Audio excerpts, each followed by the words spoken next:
Muy bien, Ana. Yo creo que ahora podemos pasar entonces a tu clase sobre Platón.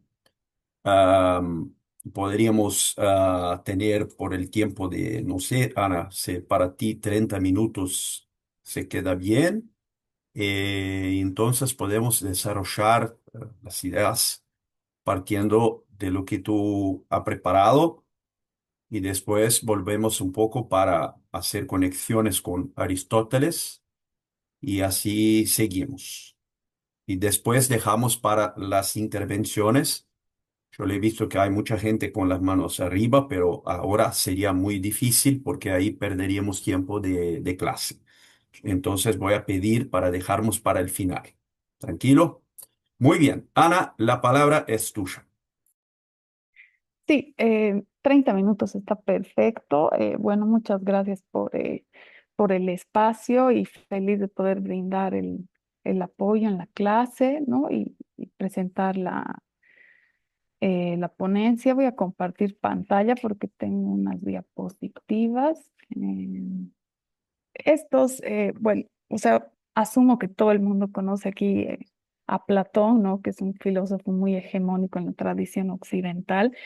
Y bueno, un poco aquí es como para hacer una aproximación ética y he escogido tres diálogos, digamos, principales, tres secciones de tres diálogos, de estos tres diálogos, en realidad como un poco para tener un esbozo general de lo que más o menos se podría entender por filosofía socrático-platónica, ¿no? Entonces he elegido esta apología de Sócrates, Fedón y Fedro. Obviamente hay más y esto es solo como para tener un pantalla general.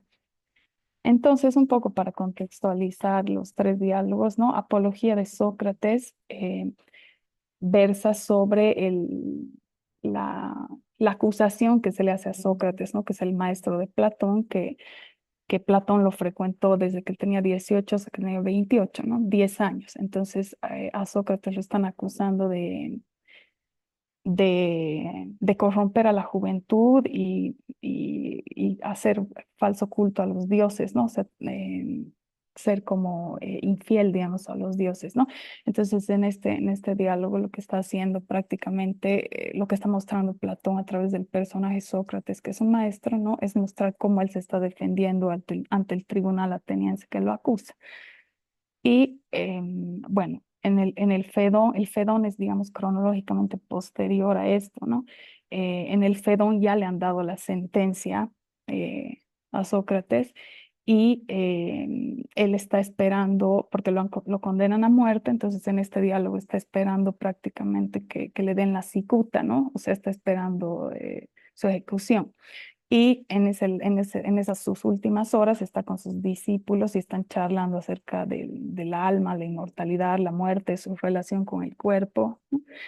Y por último, también selecciono unas secciones del Fedro, porque el Fedro es un diálogo muy hermoso que, digamos, tiene como tema principal el, el entusiasmo amoroso, digamos, ¿no? Y aquí hay, digamos, muchas metáforas que son muy ricas para entender la filosofía platónica, ¿no? Entonces, se pueden explotar de muchas maneras literarias también, entonces también por eso lo puse.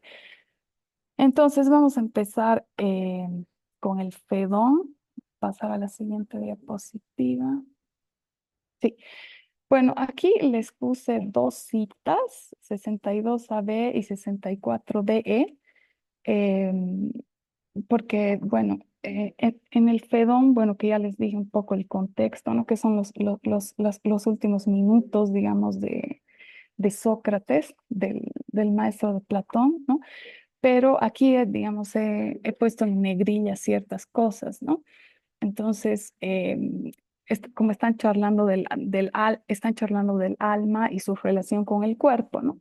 Entonces, si aquí se fijan, esta primera parte que voy a leer, dice, los humanos estamos en una especie de prisión y que no debe uno liberarse a sí mismo ni escapar de esta, ¿no? Aquí puse en negrillas la prisión, que es equivalente al cuerpo, ¿no?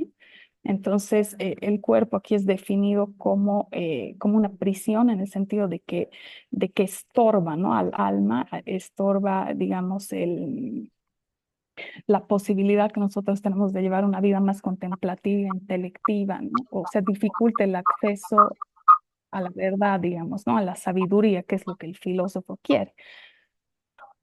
Por eso tiene sentido, digamos, aquí más adelante, en esto. Ay, eco raro.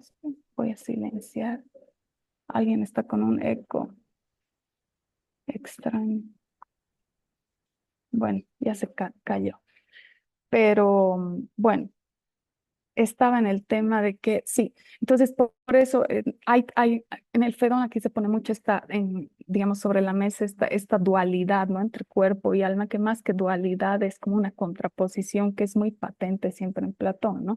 Que la jerarquía es siempre la vida anímica o intelectual y por debajo está la vida, digamos, corporal, ¿no? Que siempre es más baja, ¿no? Y que es, por ejemplo, está en la línea con lo que han estado viendo con el profesor, ¿no? De lo concupiscible en Aristóteles, ¿no? Está de ese lado el tema del cuerpo, ¿no? Y la prisión. Por eso no llama la atención cuando aquí están hablando, por ejemplo, de la filosofía, ¿no? Y dicen que o comunican, ¿no? Que el filósofo en realidad es alguien que tiene que vivir como si estuviera muerto, ¿no?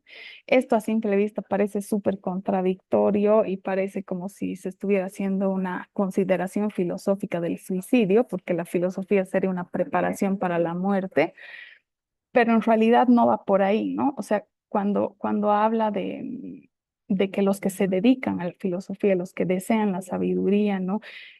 Tienen que vivir como si estuvieran muertos. En realidad, claro, lo que se hace, lo que significa esto, digamos, es que el filósofo tiene que vivir lo más desvinculado posible del cuerpo, ¿no? O sea, atendiendo de la manera simplemente necesaria a sus pasiones corporales, ¿no? Porque como el cuerpo es una prisión en la que el alma está encerrada, ¿no? El cuerpo le dificulta muchas veces, como les decía, seguir esta vida contemplativa, ¿no? Y como la muerte es prácticamente la separación de cuerpo y alma, ¿no?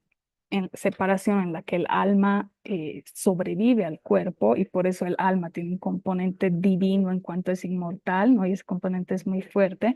Entonces, en ese sentido, como la muerte es como que libera al alma, ¿no? Del cuerpo. Entonces, la muerte es como una especie de regalo, ¿no? O sea, una liberación slash un regalo, digamos, divino, por decirlo así, ¿no? Entonces, no es casual que aquí se piense que el filósofo tiene que prepararse para la muerte y cuando le llegue la hora de la muerte, que no es suicidio, ¿no? Por si acaso, porque se podría entender así, como les decía hace un rato, pero en realidad cuando le llega la hora, el filósofo la acepta gozoso porque justamente tiene que ver con esta emancipación del cuerpo, ¿no? Y tiene sentido en el contexto del diálogo, ¿no? Porque Sócrates está postulando todo esto justamente porque él está, digamos, a horas de morir y él, digamos, él dictamina que en realidad no tiene miedo, ¿no? Sino que más bien la muerte es una liberación, ¿no? Entonces, es esta dualidad, ¿no? Y un poco este desentenderse del filósofo, un poco de la vida, digamos, placentera, corporal, ¿no? Tiene que ver igual con un tema de como un sobreponerse a estas pasiones corporales, ¿no? Como una especie de, entre comillas, dominio, aunque no precisamente, porque esa palabra es muy fuerte. Mm, entonces, como el filósofo tiene esta manera de vivir tan peculiar, por decirlo así, ¿no? Normalmente es, digamos, incomprendido, ¿no? Y con esta noción me paso ya al siguiente diálogo, que es el Fedro, ¿no? Entonces aquí les puse una parte en negrillas porque es la parte que más me interesa, ¿no? Pero lo vamos a leer desde el inicio. Dice, por eso es justo que solo la mente del filósofo sea alada, ya que en su memoria y en la medida de lo posible se encuentra que él siempre es y que hace que por tenerlo delante el Dios sea divino. El varón que haga uso adecuado de estos recordatorios, iniciado en tales ceremonias perfectas, solo él ser perfecto. apartado así de humanos menesteres y volcado a lo divino, es tachado por la gente como de perturbado sin darse cuenta de lo que está es entusiasmado, ¿no? Entonces, es como que, claro, hay una especie de, bueno, hay como una especie de ruptura, digamos, entre la labor filosófica y lo pedestre, entendido como lo corporal, las pasiones, digamos, lo concupiscible en términos más aristotélicos, como los que estaban viendo ustedes. Eh, entonces, claro, es tomado por la gente como un loco, digamos, ¿no? Está como perturbado, pero en realidad está entusiasmado, ¿no? Entonces es como que hay una ruptura con lo externo, ¿no? Y es como que el filósofo vuelve a sí mismo, o sea, es un ser ensimismado, ¿no? Y aquí es importante el entusiasmado, que la palabra griega en el texto es entheos, ¿no? Que es el en y el theos, ¿no? Que en es lo mismo que en español, ¿no? Es estar en, dentro de, ¿no? Y theos es Dios. Entonces, literalmente, en theos es endiosado, ¿no? Entonces, esto es importante porque, como les decía, como el alma es inmortal, está conectada con lo divino. Entonces, el hecho de que el filósofo esté entusiasmado o esté endiosado es literalmente que tiene, digamos, que está o sea, que tiene lo divino, ¿no? Que es el alma y que está volcado hacia eso. Y como está tan volcado hacia eso, normalmente se olvida como de las cosas pedestres, sensibles, corporales, ¿no? La experiencia es sensible. Entonces, por eso es tachado como loco, digamos, ¿no? Pero, claro, uno podría pensar que realmente esta ruptura, digamos, con el mundo sensible, con los placeres y tal, es muy, digamos, es muy marcada, ¿no? Y que realmente el filósofo como que se olvida de, del mundo externo, ¿no? Y se vuelca hacia sí mismo, hacia su alma, hacia la vida intelectiva. Pero en realidad esto no, o sea, no es del todo así, ¿no? Porque si se fijan aquí les puse en cursiva la palabra recordatorios, ¿no? Porque bueno, esto no da para explicarlo ahora, pero dentro de la filosofía platónica, una parte muy importante es el tema de la memoria, ¿no? Porque Platón aboca mucho esta idea, digamos, de lo prenatal, ¿no? Que en nosotros hay ciertas nociones previas, o sea, que tenemos antes de haber nacido, ¿no? Y que estas nociones previas pueden recordarse, ¿no? Si hacemos un esfuerzo, ¿no? Y esto tiene que ver con el poder ser capaces de interactuar con nuestro entorno, ¿no? Con lo sensible, con lo corporal, con lo pedestre, digamos, ¿no? Entonces, es lo que llama recordatorios, ¿no? Al mundo sensible, digamos, ¿no? Al mundo físico, al mundo más corporal. Entonces, esta parte del cuerpo, ¿no? Que a pesar de que en el Fedón que lo llama una prisión y parece que realmente lo desprecia mucho, pero en realidad tiene una función digamos, filosófica importante, porque es gracias a esta sensibilidad que finalmente vamos a poder acordarnos, por ejemplo, de estas nociones prenatales que tenemos, ¿no? Obviamente en la jerarquía es menos, ¿no? O sea, en la jerarquía siempre el mundo sensible va a estar un peldaño por debajo, pero no es trivial y no es que es despreciable, ¿no? Sino que cumple una función dentro de la filosofía y la ética platónica, ¿no? Es una condición necesaria, digamos, podemos decirlo así. Entonces, bueno, y con esto me paso ya un poco a lo que es, no, perdón, me olvidaba. Entonces, un poquito, por ejemplo, y para poner como en sintonía lo del igual lo que se hablaban de Aristóteles en las clases, ¿no? De la parte concupiscible del alma, la parte intelectiva, ¿no? Y todo esto. Un poco quisiera explicar un poco esto del mito del carruaje alado, ¿no? Que está en el Fedro, eh, que bueno, para hablar de la inmortalidad anímica, ¿no? Y para entender todo eso, lo que va a hacer Platón en este texto es prácticamente decir a qué se parece el alma, ¿no? Porque no, como dice aquí, decir, digamos, qué sea el alma de una manera, digamos, limpia, por decirlo así, requeriría mucha explicación, ¿no? Por eso que dice, requeriría toda una larga y divina explicación. Pero decir a qué se parece es ya asunto humano y por supuesto más breve. Entonces, y aquí ya entra lo que es el mito del carro alado, ¿no? Entonces hace la analogía, la comparación entre el alma y un carro alado, ¿no? Que cuenta con su cochero y con dos caballos. Uno de los caballos, el que es más manso, digamos, y que representa, o sea, los dos caballos representan las pasiones. Uno de ellos representa el caballo, digamos, que tiende, que es más manso porque tiene más disposición a dejarse guiar por el cochero y en este sentido sus pasiones son más manejables, digamos, ¿no? Pero el otro caballo más bien tiene estas pasiones en estado bruto, ¿no? Y es más salvaje, digamos. Entonces es mucho más difícil el manejo de este caballo, ¿no?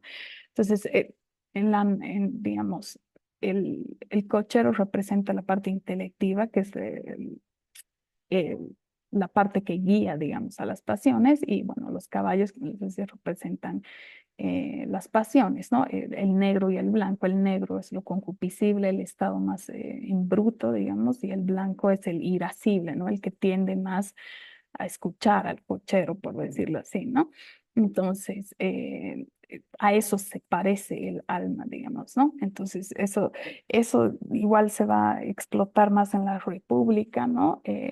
Con las partes del alma, que eso lo vamos a ver ya después, como dijo el profesor en la clase del 2 de abril, pero se leen paralelo, ¿no? Y son como, es crucial para entender cómo funciona, digamos, la ética platónica, ¿no? Esas partes anímicas, digamos, en nosotros. Y bueno, ahora sí me paso a la apología de Sócrates, que ya es el último diálogo, la última sección de diálogo que vamos a ver. Entonces, a ver, en este diálogo, como les decía, Sócrates está elaborando su defensa ante el tribunal ateniense, ¿no? Y está intentando explicar por qué es injusto el juicio que le están haciendo, ¿no? Entonces, un poco para explicar por qué sería injusto y por qué él se ha visto en esta situación, él va a explicar un poco digamos, el origen de la historia, ¿no? Entonces, lo que había sucedido era que el oráculo de Delfos, el que vaticinaba, que es el dios Apolo, el que habla a través del oráculo de Delfos, eh, lanza una sentencia, ¿no? De que Sócrates era el hombre más sabio de Atenas, ¿no? Entonces, cuando Sócrates llega a oídos de Sócrates esta sentencia del oráculo, él, digamos, se queda desconcertado, ¿no? Entonces, durante mucho tiempo, por eso aquí dice, durante mucho tiempo estuve confuso sobre lo que en verdad quería decir. Entonces, realmente él no entendía en qué clave leer eso, ¿no? Estaba intentando como interpretar la sentencia del oráculo, ¿no? Y porque él no se creía sabio, ¿no? Entonces, por eso es que él emprende una investigación a partir de esta sentencia, ¿no? Que es ir a interrogar a la gente que se consideraba sabia en Atenas para ver realmente qué era lo que había querido decir el oráculo, ¿no?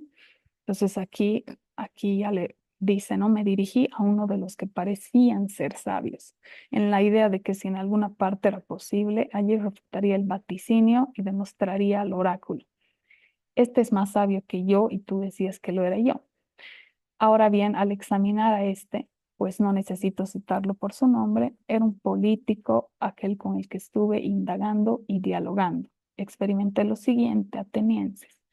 Me pareció que otras muchas personas creían que ese hombre era sabio y especialmente lo creía él mismo, pero que no lo era. A continuación intentaba yo demostrarle que él creía ser sabio, pero que no lo era. A consecuencia de ello me gané la enemistad de él y de muchos de los presentes. Al retirarme de allí razonaba a solas que yo era más sabio que aquel hombre.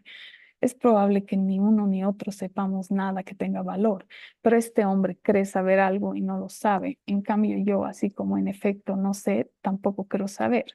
Parece pues que al menos soy más sabio que él en esta misma pequeñez, en que lo que no sé tampoco creo saberlo. A continuación me encaminé hacia otro de los que parecían ser más sabios que aquel y saqué la misma impresión. Y también allí me gané la enemistad de él y de muchos de los presentes.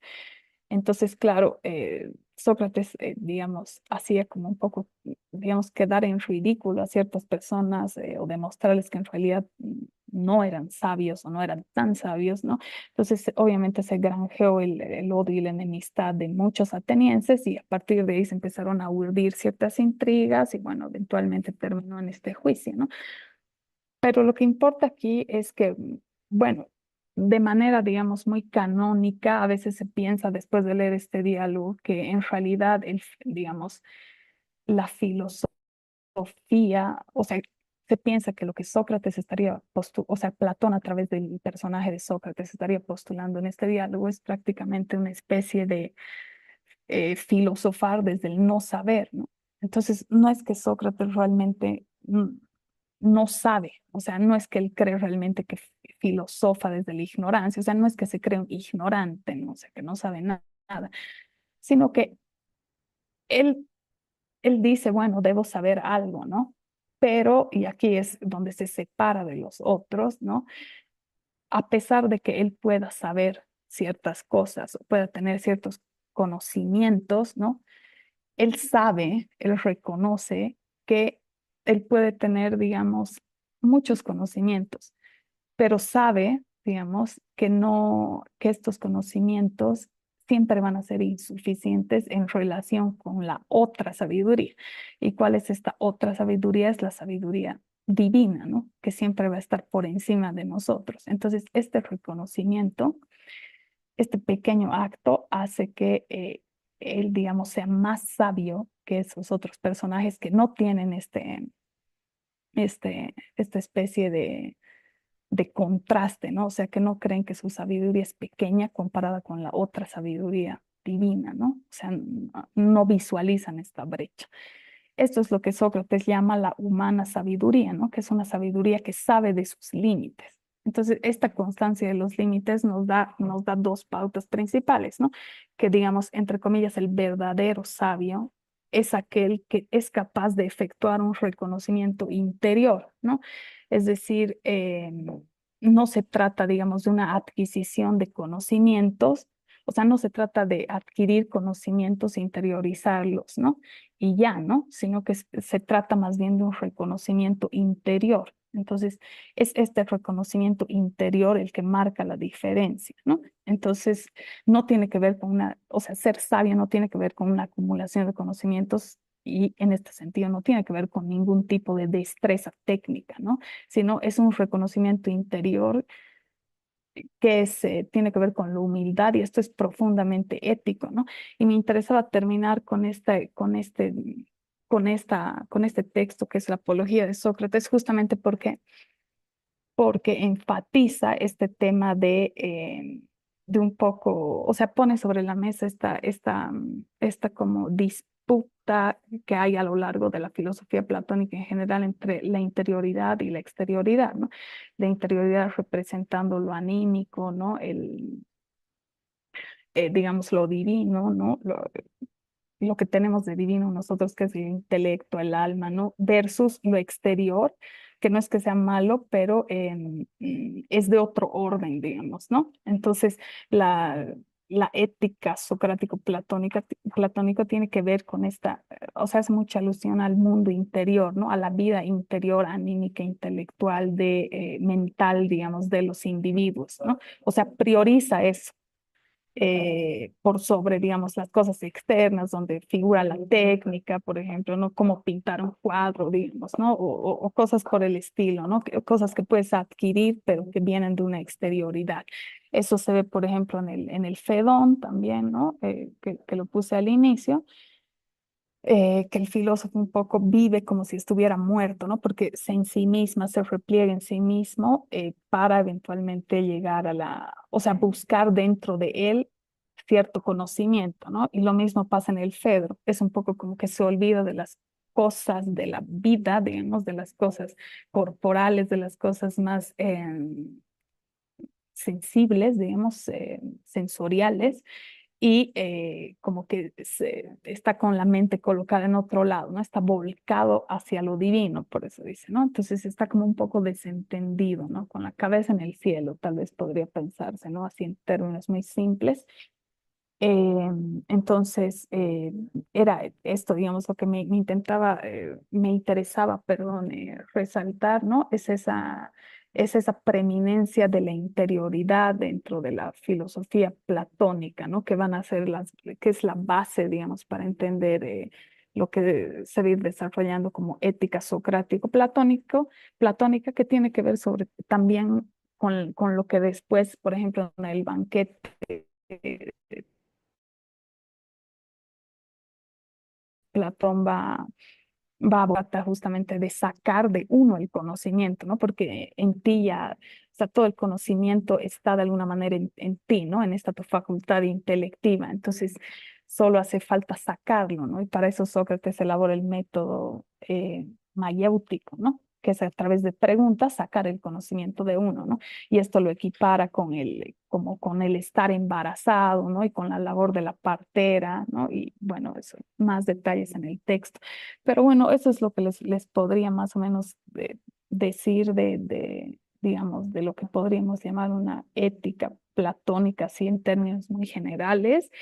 Y bueno, espero que les haya servido y bueno, muchas gracias por este espacio y por escucharme. Voy a dejar de compartir la pantalla y le cedo la palabra al profesor Marcus. Entonces, muchas gracias. Muy bien. Ana querida, muchísimas gracias por tu intervención. Ha sido fantástica, muy buena. Me ha encantado, sobre todo porque ha sido una exposición que, digamos, tiene la calidad didáctica y además tú has conseguido exponer el principal punto de este diálogo en lo que dice respecto a los problemas éticos, sino también a problemas nociológicos. Y esto ha sido muy bueno. Vamos ahora, por organización y porque yo lo he pensado de hacer una exposición muy, muy corta, muy rápida de Aristóteles, pero yo creo que hoy, como hemos tenido la evaluación, podemos dejar este tiempo todo para charlarmos sobre Platón, para las preguntas en esto, ubicadas en este punto, y por lo tanto podremos incluso abrir espacio para preguntas, comentarios y quizá esto muy importante, hacer el esfuerzo de hacer conexiones entre Platón y Aristóteles, porque además de las diferencias, existen muchos puntos de unidad entre Platón y Aristóteles. Hay digamos, una dirección que tiene ciertos elementos compartidos. Por ejemplo, la búsqueda por la verdad, por la contemplación, por el ser. Esto es un punto de unidad. Aunque existan metodologías distintas y además una ontología también distinta entre Platón y Aristóteles. Y Aristóteles ha sido discípulo de Platón, ha estudiado con Platón. Y esto es muy importante porque Aristóteles ha, digamos, absorbido, ha incorporado en su alma, en su manera de ser, esta vocación para una vida contemplativa. Ha visto en Platón, además de un filósofo, de una autoridad, también un maestro. Y esto es muy importante.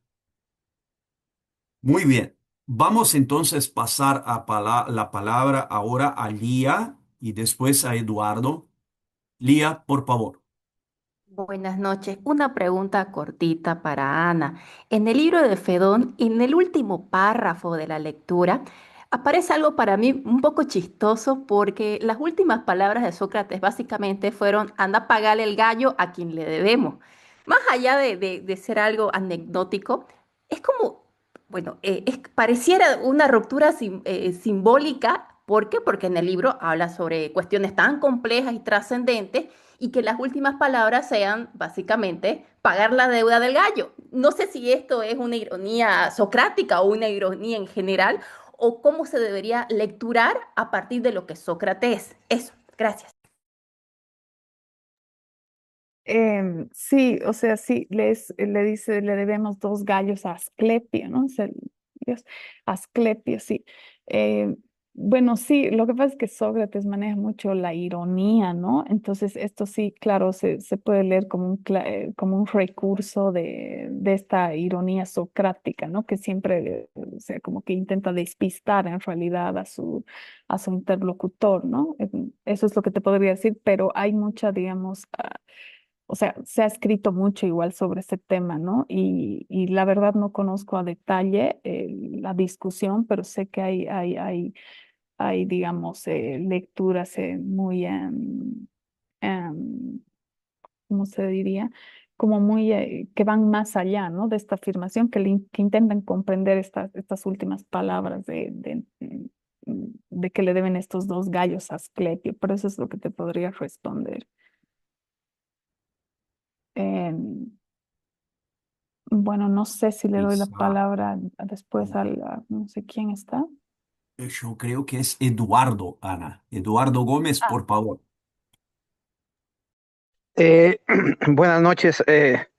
Perdón, solo un pequeño apunte sobre el gallo de Esculapio, de Asclepio, según la traducción, ¿no? En realidad, algunos interpretan que como Sócrates ya va a morir, se va a curar, ¿no? Se va a curar de esta enfermedad que es la vida, y entonces el dios de la medicina merece una retribución por haberlo curado, porque él pasa ya a un estado de, de mejor vida, de mejor bienestar, ¿no? Hay un ensayo grande, dos en realidad, sobre el gallo de Sócrates, de George Steiner, y está en la red, alguno lo puede buscar. Y yo quería, y con el perdón, no hacer una pregunta, sino agradecerle a la profesora la pasión con la que nos ha leído esta introducción a los diálogos. Y yo solo quiero compartir con los compañeros esa posición de Sócrates respecto en realidad al oficio del filósofo, ¿no? Que está en la apología es decir, esa humildad en buscar eh, como comportamiento ético al buscar la verdad y también como método. Mm, Cuando uno avanza en las lecturas, a veces se da cuenta que al final uno siempre termina volviendo a, a ese Sócrates, a ese Platón, ¿no? Uno no deja de ser platónico en la idea de que eh, ¿qué es lo que uno busca estudiando la filosofía? Cada vez uno se va convenciendo que quizás las preguntas, y ahí Sócrates creo que lo pone como eje central de toda la filosofía, ¿no? En general, es decir, ¿qué queremos? ¿Qué queremos como vida y qué queremos conocer al final? ¿Queremos conocer qué? Ese es la gran oficio, creo que, de la filosofía. Gracias. Muy bien, Eduardo. Ana, si quieres hablar, por favor.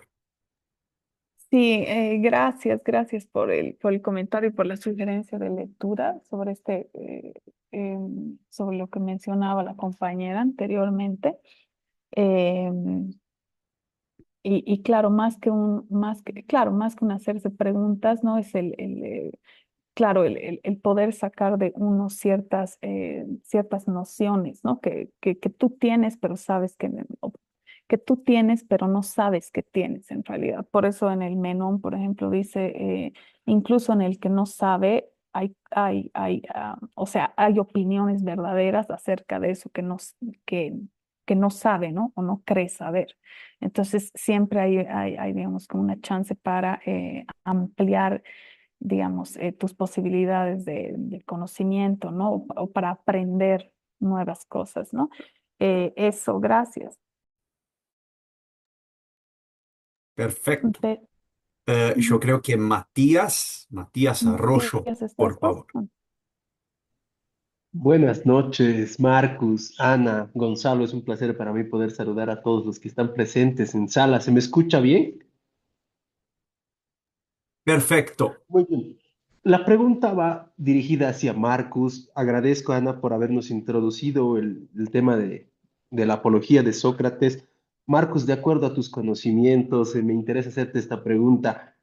Veo yo en la apología de Sócrates un atisbo, un primer atisbo, tal vez una génesis a lo que es la lógica jurídica, una génesis de lo que es la congruencia interna. Y bueno, entiendo yo por lo poco que sé y por lo que he leído de manera muy intuitiva, entiendo que en esta obra Sócrates hace un cuestionamiento a la falta de lógica interna o la unidad lógica dentro de la acusación de que hace Meletos, ¿no? ¿Qué me puedes comentar acerca de esto, Marcos? Te agradezco de antemano y muchas gracias también a Ana. Bueno, Matías, querido, muchísimas gracias por tu pregunta. Este es un punto muy importante porque tiene que ver con tres cosas. En primer lugar, con la naturaleza proposicional o opinativa de los discursos o de la argumentación que ha sido vehiculada por los acusadores de Sócrates y también por él. Este es un primer punto. Y ahí teníamos que ver argumento por argumento y en este sentido hacer un análisis, un juicio sobre la densidad sintáctica y también semántica de cada una de las argumentaciones. Este es un primer punto muy importante. Un segundo punto muy importante son los destinatarios de estas argumentaciones. Porque fíjense que las acusaciones de los jueces del tribunal son dirigidas a la persona de Sócrates. Pero esta persona de Sócrates, según estos jueces, no es la persona real, sino que es una persona imaginal, un personaje que ha hecho cosas que en realidad Sócrates no ha hecho, porque, por ejemplo, la falsa acusación de que Sócrates había alabado dioses extraños para los atenienses es una acusación que no tiene ningún fundamento en la vida de Sócrates. Y esto lo ha dicho Sócrates. Y entonces, esta es una diferencia muy importante, porque la semántica de la acusación, de los argumentos de la acusación, no es compatible con la semántica real o la correspondencia verdadera de la personalidad de Sócrates, del hombre real, y por lo tanto de lo que ha hecho. Esto es un segundo punto muy importante. Y el tercer punto muy importante son los verdaderos destinatarios del argumento de Sócrates. O sea, aquellos que son verdaderamente las instancias judicativas de la alma del filósofo. Y por lo tanto, Sócrates tiene 4 grados de juicio. Esto es muy importante. 4 grados de juicio. El primer grado es un grado válido según el derecho positivo de la época. Decir, podemos decir, según el nomos de la ciudad, pero es ilegítimo y por lo tanto no es válido según el nomos en el sentido de un justo por naturaleza, porque la palabra nomos se equivoca. Entonces, hay una diferencia entre lo que hoy hablamos, el derecho positivo y el derecho natural, decimos así.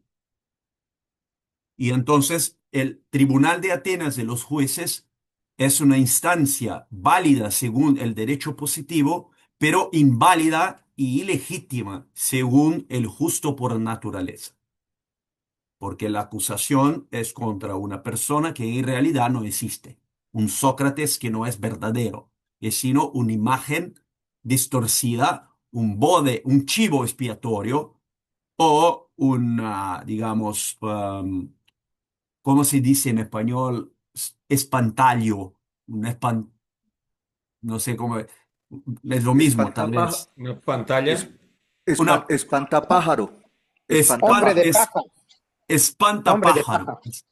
Perfecto. Un espantapájaro que en realidad no es Sócrates, sino que es un personaje, un símbolo artificial creado por la argumentación del tribunal.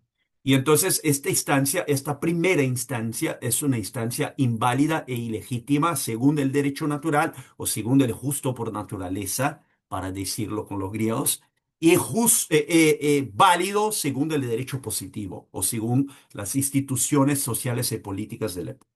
Esto es muy importante.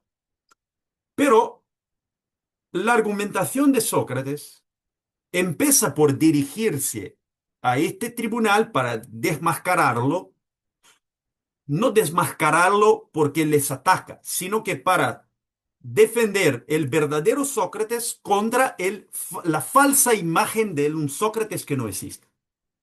Entonces, esta es la primera dirección de la argumentación de Sócrates. Pero Sócrates tiene más tres tribunales. Y estos tres tribunales no aparecen de manera directa en la apología, sino que en el Fedon o Fedón.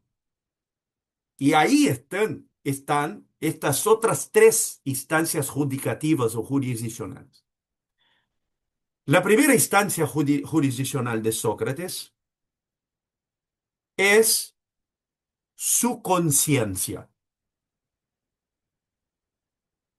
La conciencia, hablemos así, porque la palabra conciencia es ah, un poco compleja, porque en griego utilizamos una palabra que es synderesis, que los escolásticos han distinguido de conciencia en el sentido más, digamos, teológico. Pero los griegos, que no tenían una teología, obviamente esto es discutible, pero no tenían una teología como las religiones monoteístas, yo quiero decir, ah, han tratado la conciencia y la synderese como si fuesen la misma cosa o muy próximo. Y por lo tanto, esta segunda instancia jurisdiccional de Sócrates es su conciencia, de pensar cuando yo estoy en una posición delante de la verdad y cuando estoy en una posición en que no tengo una respuesta sobre ciertas cuestiones. Hay una tercera instancia jurisdiccional muy importante para donde Sócrates dirige su argumentación, que son sus amigos en el momento de su prisión, cuando estaba ahí antes de beber la cicuta, que es el veneno, y por lo tanto es una manera de inducir a la muerte del cuerpo. Sócrates ha recibido toda suerte de argumentos en contrario para convencerlo a no quedarse morir, a luchar por su vida. Y ha sopesado todos estos argumentos, por ejemplo, el argumento de Alcibíades, y ahí estaban muchos, ¿ah? Cebes, Simias, todos esos, incluso Platón tal vez, quizá Platón. Muy probable que sí, pero no tenemos, no tenemos la prueba. Y entonces Sócrates ha tenido de hacer una argumentación ahora, no en contra los que lo odian, que son los jueces de la ciudad, ni tampoco su conciencia, que es, digamos, una encrucijada entre la ignorancia y el saber, sino que al otro, hacia al otro que es un amante, que lo ama, que lo quiere bien, que lo quiere más que todo, como son sus amigos. Entonces, esta argumentación, dirección a sus amigos, es una argumentación de un otro tipo, una argumentación sedimentada en ciertos bienes y por lo tanto en ciertos valores muy importantes. La última dirección de su argumentación es hacia el otro mundo. Porque cuando dice en el Fedón que quiere ir para sus padres, para sus antepasados, para reverlos, para estar con ellos, para ver la verdad y todo eso, porque no se recuerdaba bien, y entonces el pasaje del amor para la inmortalidad del alma, o sea, el abandono del cuerpo para vivir la verdad, era la única posibilidad de recordarse, de tener la memoria sempiterna de la verdad y por lo tanto de las formas. Por eso la última argumentación es una argumentación del pasaje de este mundo para el otro mundo. ¿Cómo la lógica jurídica va a estudiar estas cosas? Va a estudiar distinguiendo, primero, las instituciones que son los, digamos, los destinatarios, instituciones humanas y sociales y, no, y sobrenaturales, podemos decir, o políticas, que son esta primera, que son los destinatarios de la argumentación, después la densidad propia de cada argumento, y tercer, ¿cuál es la naturaleza de cada argumento? Si es un argumento dialéctico, si es un argumento retórico, si es un argumento por falacia, si es un argumento elenco, si es un argumento por sofismata, si es un argumento proposicional y por lo tanto con condición de verdad o falsidad, si es un argumento por negación, si es un argumento por subsunción, si es un argumento por analogía, y así tendríamos de ver todo el catálogo de 43 espécimes de argumentación que Aristóteles saca en el órgano y que sus comentaristas le hacen además en la Edad Media. Aquí tengo, por ejemplo, el tratado de Petrus Hispanus Portucalensis, que ha sido el gran lógico de la Edad Media, sobre los Syhauteoremata, el análisis de los sincategoremas, que son medios de conexión entre extremos en una proposición, cómo los lógicos medievales han estudiado esas cosas. Esta ha sido la base no solamente de Occam, Scotus, sino también de Buridan y otros lógicos. Pero todo eso estaba implícitamente en Aristóteles y más implícitamente aún en Sócrates y Platón. ¿Por qué? Porque en los diálogos Platón hace una exposición maravillosa al modo mitopoético, al modo simbólico, de lo que después con la teoría de la ciencia de Aristóteles se tornará más, además, una taxonomía de las argumentaciones. Y este campo de investigación, según mi juicio, es una cosa maravillosa para hacer. Por ejemplo, Petrus Hispanos, por curiosidad, ha sido el Papa Juan XXI de la Iglesia Católica. ¿Mm? Además de tener sido uno de los mayores lógicos de Edad Media. Querido, muchas gracias por tu pregunta, pero es muy compleja y tenemos que tener más tiempo para todo eso. ¿Ok? Marcos, sorprendido, gracias, esperaba una respuesta brillante. No pensé que tan brillante. No, Gracias, por Marcos. favor. No, por favor, Gracias. tranquilo. En filosofía de la lógica vamos a estudiar un poco de estas cosas. ¿Mm? Y, Gracias. Seguro. y solamente una cosa para acotar. Teníamos un gran profesor en San Francisco Javier, Andrés de Pardo, Ah, potosino, que él gigante. tomó justo a Pedro Hispánico, que era portugués, ¿no? De esas cosas, y él toma las sumulai, ¿no? Es como un brevario, ¿no? Son las como introducciones, la parte más fácil de ser enseñada de la lógica, pero él innova bastante. Él hace algo que nadie había hecho en el mundo, ¿no? No seguir Pedro Hispánico, sino tomar Pedro Hispánico, pero ir para los segundos analíticos de Aristóteles y empezar a jugar con una propia creatividad bien chuquisaqueña, potosina, digamos, ¿no? Entonces hay mucho ahí, Matías, también para continuar investigando. Y muchas gracias, Marcus, por haber puesto mucha Eh, ciencia. Estamos en casa. ¿Mm? Andrés de Pardo ha sido uno de los grandes escolásticos de la escolástica colonial. ¿Ah? Dentro en breve vamos a ver muchos trabajos sobre Andrés de Pardo. Roberto ha hecho un bellísimo texto. Tenemos otros. Yo voy a preparar un texto sobre Andrés de Pardo también, sobre la lógica modal. Así que es un autor muy importante, y es una de las columnas de Chuquisaca, ¿no? En el 700, o sea, en el siglo XVIII. Por eso, muy importante. ¿Mm? Bueno, Noelia, por favor. Y después Nicolás, después Ernesto.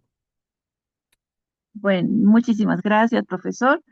Mi pregunta para la licenciada Ana, por favor, es en cuanto a la concepción ética que tendría Platón, con respecto a la política, ¿qué se podría rescatar como influencia ya para el posterior pensamiento aristotélico, más o menos? eh, lo más importante, si se podría rescatar, licenciada. Muchas gracias.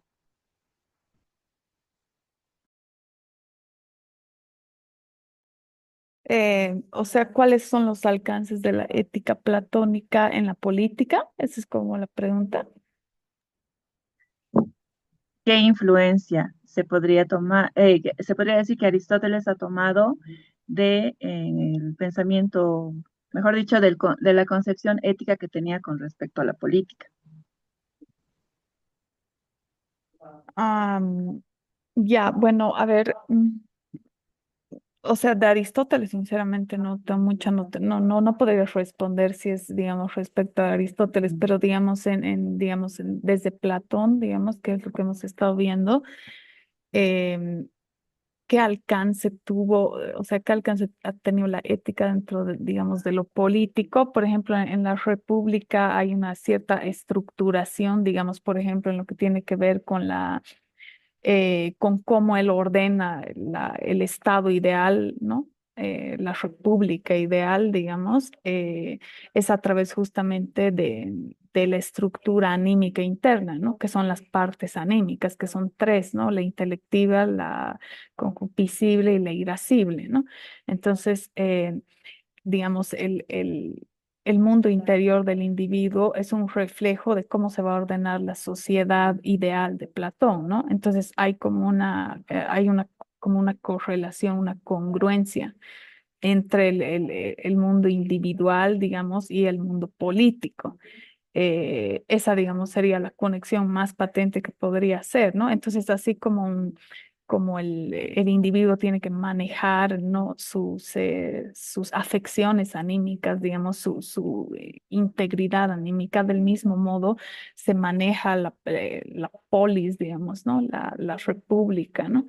Tiene que haber una parte intelectiva, tienen que haber las partes igual desiderativas que cumplen sus funciones, entonces ahí hay un paralelismo muy fuerte, digamos, y pienso que por ese lado, digamos, lo ético está conectado con lo político dentro, así, en líneas generales del pensamiento platónico, ¿no? Específicamente enfocados en la República, ¿no? Y haciendo un contrapunto con el Fedro, por ejemplo, donde ya se ponen a la vista estas como partes del alma que luego ya se van a desmenuzar en la República. Eso es lo que te podría responder. No sé si más o menos te respondí algo la pregunta o bueno. Muchísimas gracias. O también al profesor, no sé si me puede guiar con esa influencia ética que aportó partiendo de Platón hacia el pensamiento aristotélico en cuanto a la política, ¿no? Muchísimas gracias. Gracias, querida. Muy bien. Solo un comento muy breve.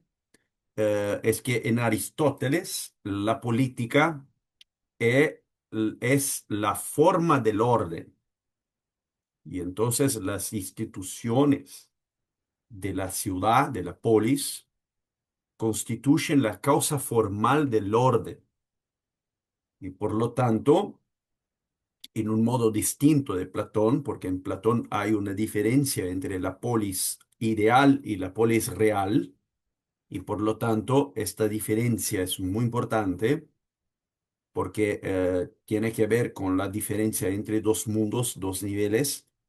En Aristóteles, la forma y la materia están unidas. Es el principio de Sínolo. Por lo tanto, la polis es sus instituciones, su territorio y sobre todo su sociedad, con su jerarquía, con sus diferencias y todo eso. Cómo la ética de Platón se va para Aristóteles, de la misma forma, porque en Aristóteles la alma le corresponde la forma y el cuerpo a la materia. Por lo tanto, lo apetecible y el concupiscible están, por decirlo así, unidos al intelecto en el alma, porque el alma es la forma y por lo tanto la esencia, y porque la esencia es el principio de movimiento. Esto es muy distinto de Platón, por quien la ética constituye en un esfuerzo para vivir según un sentido en que la verdad, el bien y la belleza no son cognoscibles en este mundo, sino que en el otro mundo. Por lo tanto, la actividad del filósofo es el de alguien que sigue el daimon, o sea, sigue la voz de la verdad que lo dirige para la luz y por lo tanto para evitar en ser esclavizado por la concupiscencia y la ira. Así que bueno, en Aristóteles hay por lo tanto, una conjugación de la forma y de la materia que reproduce un orden concreto en este mundo, en el mundo sensible. Y la política y la ética son en realidad dos dimensiones absolutamente conjugadas. La ética corresponde a la vida individual del ser humano en la polis. Y la polis es el lugar donde la realización de la acción tiene efectos que son, por decirlo así, colectivos. Por esto la importancia que además Aristóteles no ha desarrollado muy bien este concepto va a ser desarrollado en la Edad Media mucho mejor, que es el concepto del bien común político. La eudaimonía no solamente como la finalidad de la vida humana, que es de la ética, de lo que estamos a ver en nuestra clase, sino también la eudaimonía en su, digamos, expresión política en la koinos nomos, en la comunidad humana. Por eso es muy importante esta relación entre estos dos puntos. Muchas gracias, Noelia. Bueno, voy a pasar ahora la palabra a Nicolás, por favor. Hola Marcus, ¿qué tal? ¿Se me escucha? Te escuchamos, querido. Perfecto. No, yo quería hacer un comentario sobre ese tema de la apología y el juicio que me pareció fascinante lo que se discutió y este tema del derecho positivo y el derecho natural. Al final, las acusaciones que se le hacen a Sócrates, sobre todo la de impiedad y esto lo trata, por ejemplo, Nietzsche en un libro que se llama Los filósofos preplatónicos de una forma fascinante, eh, tendría cierta verdad en la acusación que se le hizo a Sócrates, porque obviamente él, por una parte, decía que le hablaba una divinidad que era el daimon, que haciendo o hilando fino podría ser una concepción primitiva de la propia conciencia, ¿no? La voz interior que denominan, porque obviamente los griegos no tenían desarrollado ese concepto de interioridad. Para ellos los fenómenos todavía eran externos, y ahí viene la otra parte de la impiedad, ¿no? Porque si uno lee los diálogos iniciales de Platón, los primeros, eh, demuestra que sus interlocutores pensaban que las pasiones venían como que dadas por una influencia externa. Entonces ellos no podían dar cuenta en qué consistía el practicar esa pasión, ¿no? Entonces, de esa manera es que se desmontaba o Sócrates desmontaba la creencia de que las pasiones y los impulsos del alma venían dados de fuera, ¿no? Entonces, y la otra parte obviamente que es la corrupción de la juventud, que él demuestra que no lo hacía en realidad, porque él decía, y esa es una frase muy, para mí es la frase favorita que tengo de Platón, que dice, no, o sea, yo me encuentro en Atenas, que es el pico de la civilización en ese momento, y lo único que hace la gente es preocuparse por ganar dinero y ganar renombre, ¿no? Y él se oponía a eso, ¿no? Él decía que eso no era, en todo caso, la vida correcta que ordenaban los dioses. Entonces yo creo que, de cierta manera, Sócrates incluso llega a ganar el juicio, ¿no? Porque cuando uno iba a juicio, hasta donde tengo entendido en esa época, principalmente, o sea, con casi toda certeza, era para ser o exiliado o morir. Entonces, a Sócrates al final le dan una multa, que era una multa cuantiosa, pero no era impagable, ¿no? Incluso sus amigos ofrecen pagarla. Pero él dice, o sea, él insulta al tribunal diciendo que él solo quería pagar una mina de plata y porque él tenía la idea de que si él aceptaba que era culpable de pagar aunque sea una mina, estaba traicionando la verdad, ¿no? Entonces, de cierta manera, él elige hasta el final la persecución de la verdad sobre la vida. Entonces, creo que ese es el valor ético de Aristóteles, de cierta manera, digo, de Sócrates, de cierta manera, ¿no? Perfecto. Yo creo que es este. O sea, de algún modo, el daimon es el dios, entre comillas, que ha dirigido Sócrates para la verdad que es el otro mundo. Y entonces, esto es algo importante a decir.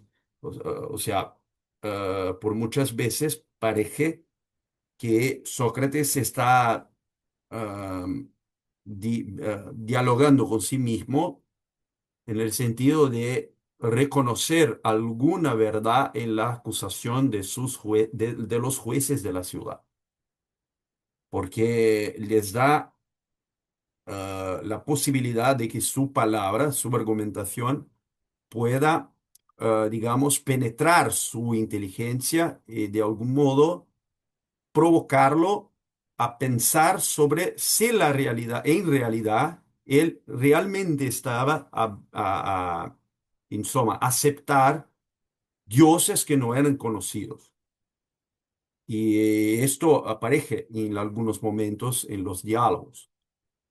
Pero voy a dejar a Ana, que seguramente es una experta en Platón, para te responder más específicamente. Ana, por favor.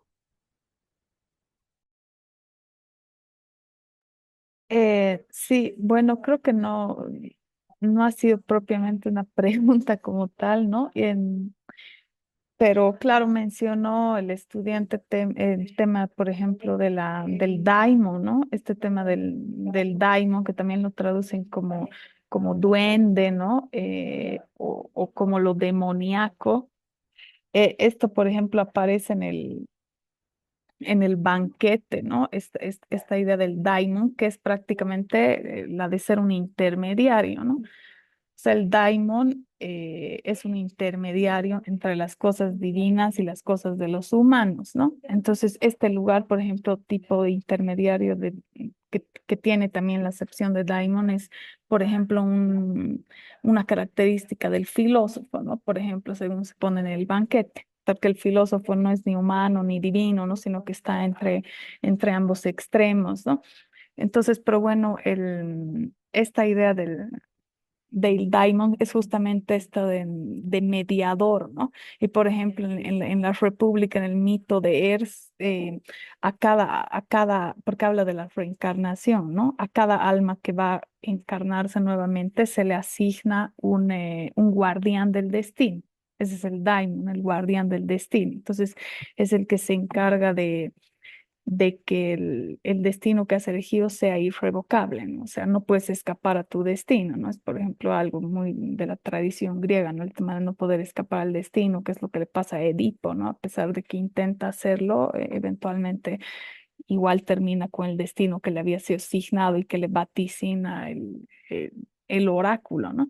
Entonces el daimon cumple esta función como de mediación en el sentido también digamos, que se cumpla eh, tu, tu destino, ¿no? Tu lógica psicológica, por decirlo así, ¿no? Entonces, esta idea del daimon como intermediario o como guardián o como el que cuida, digamos, es algo igual que tiene que ver con el tema del daimon entendido como conciencia, ¿no? Conciencia en el sentido de cuando estás haciendo, por ejemplo, algo mal, ¿no? Es algo que se ve en el Fedro, por ejemplo, cuando Sócrates habla, o sea, da un primer discurso sobre el amor que no era coherente con lo que era el amor, ¿no? Entonces ahí le asalta su conciencia, ¿no? La voz de su conciencia, el daimon que le dice, le manda una señal, ¿no? Entonces es lo que hace el intermediario, te manda señales para que tú moderes, digamos, ciertas cosas y lo que hace es mandarle una señal para que él rectifique su discurso sobre el amor, ¿no? Que es ya su segundo discurso y es lo que él hace, ¿no? Entonces el daimon tiene como, digamos, consecuencias activas en el comportamiento de los individuos en cuanto guardián, ¿no? Es como, más o menos, ya que se habla del daimon, digamos, se podría meter a la conversación y bueno, eso es lo que podría decir. Gracias y bueno, no sé quién siga después, creo que Ernesto. Todo lo que se habla de él fueron más o menos como 470 años antes de Cristo. Y hay muchos teóricos que también dicen que tal vez ni siquiera existió Cristo, ¿no? ¿Qué tan veracidad hay de lo que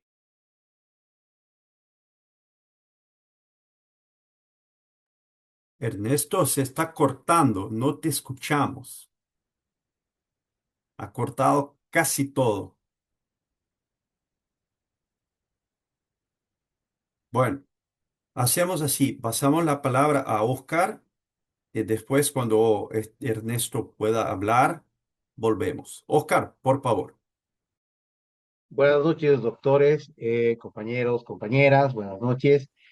Doctora, tengo una pregunta en relación a esta frase donde está en Enteos, explicó lo de Enteos, el apartado así de humanos menesteres y vocablo divino está echado por la gente como el de perturbador, sin darse cuenta de lo que es el entusiasmado, ¿no? Esta frase que nos presentó en su presentación en relación a de qué manera Platón redefine la locura del filósofo a través del concepto de entusiasmo, este enteos, ¿no? Porque hay una definición de enteos para el griego y otra para Platón, ¿no? Justamente para el griego la que nos explicaba del Dios interno, porque para Platón entendemos que el enteos va a ir a esa relación de locura divina, ¿no? Esa teiamanía, ¿no? Esa teiamanía que tiene, ¿no? Una lógica y un pensamiento discursivo, ¿no?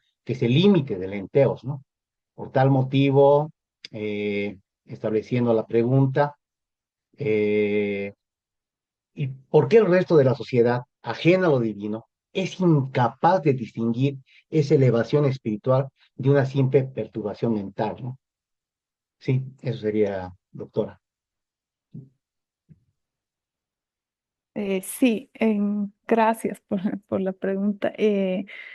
Bueno, la locura, digamos, filosófica queda, digamos, porque de manera más clara justamente en ese texto del Fedro, ¿no? Donde Platón distingue, bueno, locura es análogo a entusiasmo, ¿no? Entonces distingue cuatro tipos de locura o manías que les llaman, ¿no? También la filosófica entre ellas y entre ellas también la amorosa, por ejemplo, ¿no? Que es, sobre todo se va a centrar en la amorosa, ¿no? En este diálogo.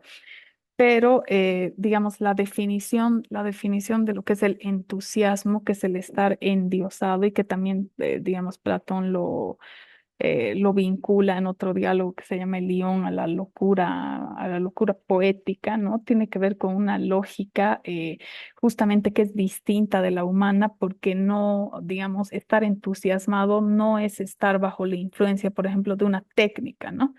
Por ejemplo, en el León, para describir cómo el poeta está inspirado para componer sus versos, ¿no? Lo que pone sobre la vista es como este contraste entre la técnica, por ejemplo, artesanal, versus la predisposición divina, ¿no? Es decir, hay una especie de, y otra vez la alusión como a esta interioridad por sobre lo que puedes adquirir externamente, ¿no? Por ejemplo, entonces, lo que puedes adquirir por una técnica tiene que ver con recursos humanos, ¿no? Con herramientas humanas, mientras que digamos, el entusiasmo tiene que ver con esta disposición que tiene, en este caso, el poeta, ¿no? Para que, digamos, ser influenciado por la musa, ¿no? Porque la musa es como una especie de imán, ¿no? Hace una metáfora con la piedra imantada, entonces la musa es como una especie de imán, de aquí penden el poeta, luego el rapsoda, que es el que interpreta al poeta, y luego la audiencia, ¿no? Entonces la idea es que todos están bajo la influencia magnética de la divinidad. Entonces el entusiasmo divino es prácticamente ese ese influenciar, digamos, la interioridad del individuo, ¿no? O sea, y esto alude por ejemplo, a los ciertos mecanismos inconscientes también, ¿no? Por ejemplo, en el caso de la poesía, ¿no? Es como cuestiones que no sabíamos que sabíamos o que teníamos capacidad de, por ejemplo, de escribir versos lindos, ¿no? Entonces, es como que un poco lo que saca ciertas capacidades, ¿no? Y esto que es lo que te mueve a sacar ciertas capacidades, destrezas, no tiene que ver con una técnica, o sea, no lo aprendes por una técnica, ¿no? Sino que es una destreza como más de tipo innato, por eso se dice predisposición divina. Em, y, y bueno, lo que sí, como la pregunta final, como que sí no te entendí bien, no le entendí bien, si me la puedes repetir, por favor, Oscar. Claro, doctora, sí, era en el sentido de que, cómo cómo redefine la locura Platón, ¿no? Por el concepto del enteos, ¿no? ¿Y por qué el resto de la sociedad está ajena a eso de lo divino? Es incapaz de distinguir esa elevación espiritual de una simple perturbación mental. Pero interesantemente usted ya en el sentido estricto me la respondió, ¿no? ¿Por qué? Porque obviamente están sublimados a ese pensamiento elevado de entendimiento fuera de lo real, ¿no? Usted está explicando, ¿no? Porque ahí va la respuesta, doctora. Le agradezco, mi amable. Bueno, gracias. No sé quién sigue entonces. Queridos, tenemos dos preguntas, pero ahora es 10:30 en Brasil y 9:30 en Bolivia. Así que voy a pedir, Luis y Mauricio, que por favor sean muy rápidos para que podamos quedarse en el tiempo. Por favor, Luis. Gracias, buenas noches. Ya que hablábamos del juicio a Sócrates, ¿no? Hay una cuestión que se plantea en el juicio a Sócrates, que es en el diálogo del Critón, ¿no? Donde Sócrates rechaza escapar de prisión, ¿no? Pese a que se le da la oportunidad y se le recomienda esto, y él rechaza porque él considera que no se debe cometer una injusticia ni siquiera como respuesta ante otra injusticia, ¿no? Porque esto sería corromper las leyes de la ciudad, básicamente, ¿no? Entonces, esto creo que tiene que ver con el tema de la cuestión de la obligación o de la obediencia hacia el derecho, pero quería preguntar, ¿y esto de qué manera impacta en Platón? respecto a la cuestión de obedecer al derecho, ¿no?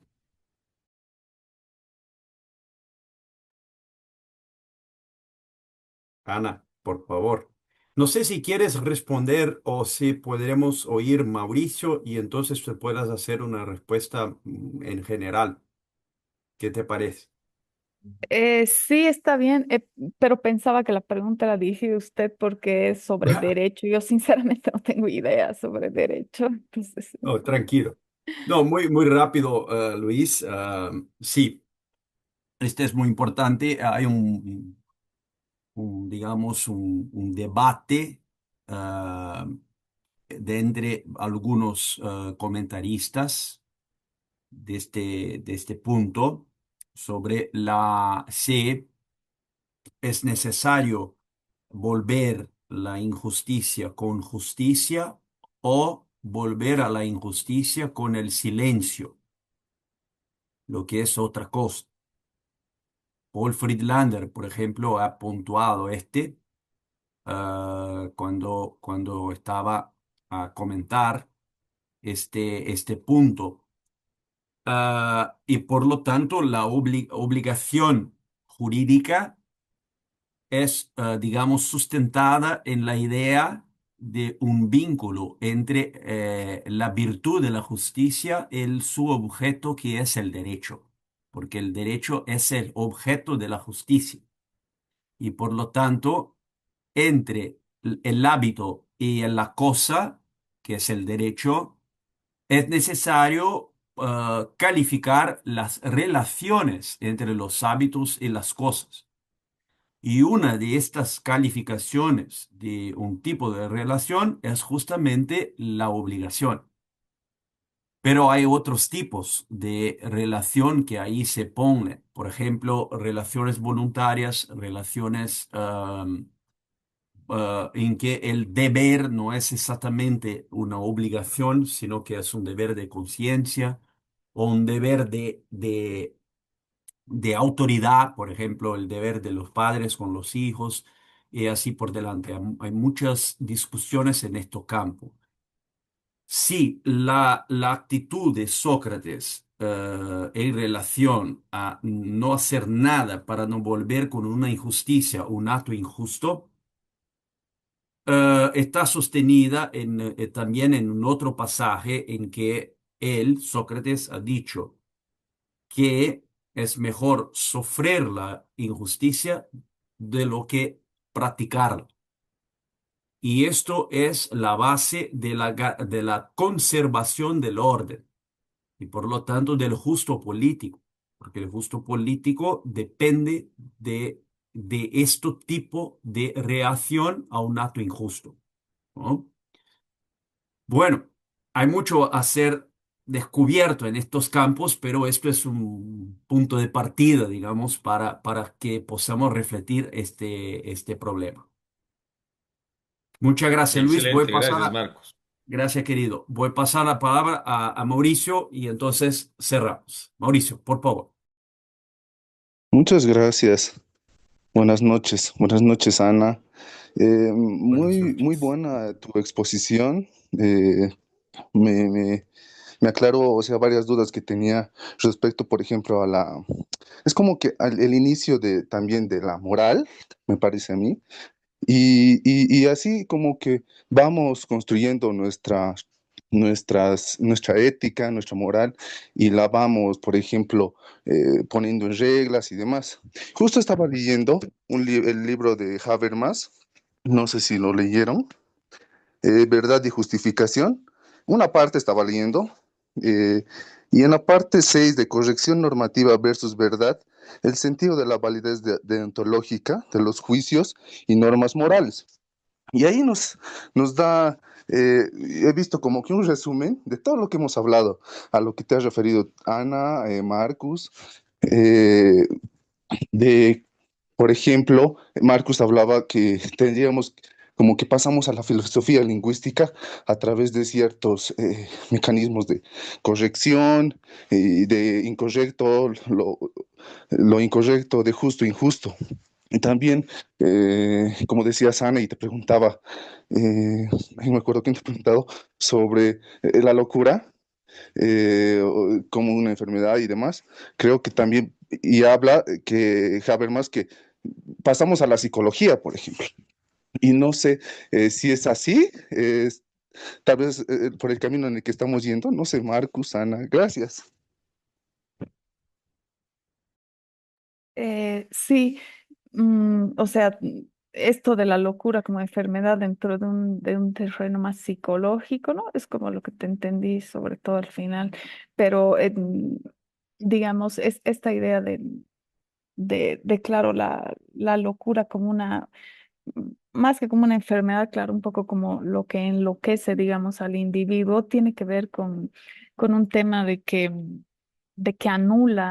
anula sus facultades más, digamos, más humanas, ¿no? Es como que atenúa la individualidad. Esta es la idea de la locura o la manía, ¿no? Por ejemplo, por eso la locura de Dionisio, que es el dios del vino, enloquece, ¿no? Y hace como perder el juicio. Entonces es esta idea como que tus funciones más humanas, entendiendo más racionales, quedan atenuadas.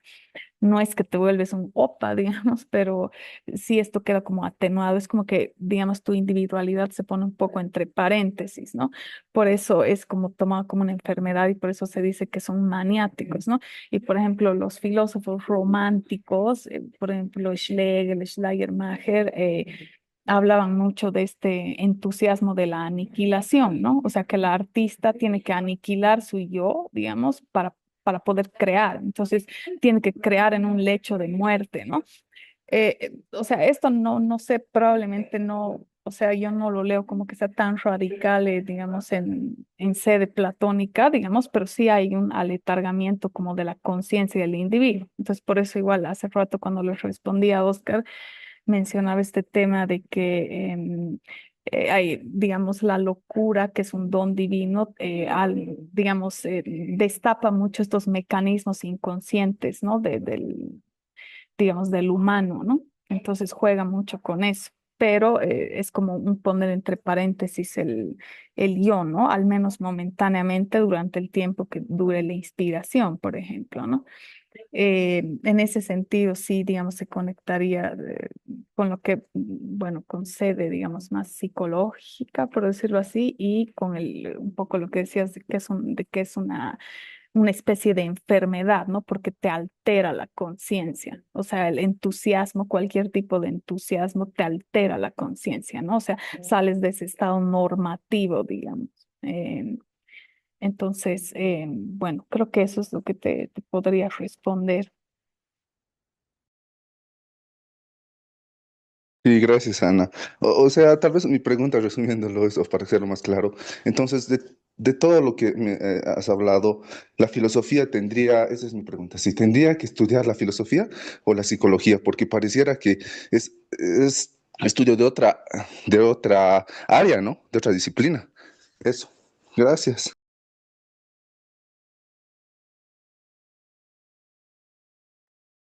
Eh, no, o sea, a ver, o sea, se puede abordar tanto desde la psicología como desde la filosofía, ¿no? Pero, o sea, en la tradición filosófica griega, el tema del entusiasmo, la manía, ¿no? Es muy presente y es algo que digamos, marca mucho a la tradición griega, incluso desde el oráculo, ¿no? Todo el mundo iba a consultar, por ejemplo, el oráculo desde para la guerra, ¿no? Para todo. Y el oráculo también califica como en una de estas, digamos, es uno de estos entusiasmos divinos, ¿no? Es la locura délfica, creo que le llaman, pero no estoy muy segura, pero es un tipo de entusiasmo, ¿no? Entonces, la tradición griega está marcada por estos rituales, por decir, que tienen que ver con estos estados alterados de conciencia, ¿no? Por ejemplo, la fiesta de Dioniso, que es el dios del vino, que también se lo conoce como Baco, ¿no? Es una especie de holgorio, ¿no? En el que este dios, que es el dios del vino, enloquece especialmente a las mujeres, ¿no? Y es, es como toda una tradición, todo un rito que se hace, ¿no? Esta especie como de alusión a la locura en esta, digamos, en esta festividad de Dioniso, por ejemplo, ¿no?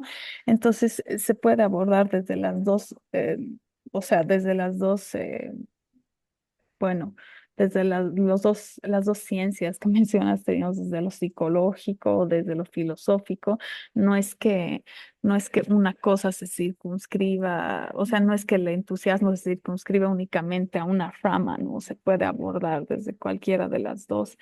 Em, Creo que eso es lo que te podría responder. Muy bien. Gracias. Ana, muchísimas gracias por tu ponencia. Ha sido fantástica. Yo me quedo muy agradecido.